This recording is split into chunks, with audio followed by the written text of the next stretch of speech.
السلام عليكم. جبنا لكم شغلة تفيدكم للطيور، عندكم دجاج كل شيء. هاي الدبات يدبن بالشارع تستفاد منه. أنا شوية أحكي سريع الفيديو لا يطول. شوفوا هاي نفس هاي مال الصبح، وهاي الدبة، وهذا القبق ينقص منها بالمقص بالكتر بأي شيء. هذا 3 أصابع وتسوي فتحة انت بكيفك شكبرة تريد تسوي، بس اهم شي 3 أصابع من هنا لهنا. هذا ينقلب بيه، هذا تخليه فوق فوق هاي من الترسة وتقلبه. شوف انا شلون مزرفه، انتبهوا شقد اصبع يصير جوا الزرف، زرفين، واحد منا واحد منا. هذا احتياط خالنا أنا. من فد نوبي تعبان ذني توسخن، هذا يبقى يشربونين. هذا 20 لتر. شوف شو مسوي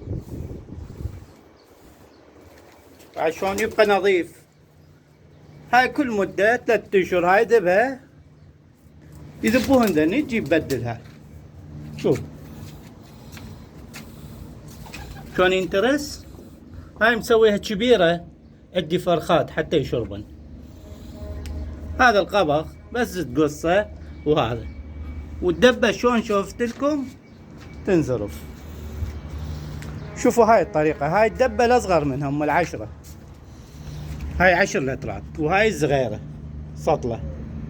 هاي شو مسوي يعني؟ برج صغير خاله من برا، انتبهوا خاله من برا. عندك برج صغير شي بعد شلون مسوي شربا من عنده. شغلة سهلة وكلهن تلقاهن، مجرد عندك هاي تزرفها من هناك من ما قلت لك، وهاي من هناك تسوي لها فتحة. وهذا قبغ ما لقيت له قبغ قصيت له اي شيء خليه حتى لا يوقع بيوسخ. شغلته سهلة وتفيدكم.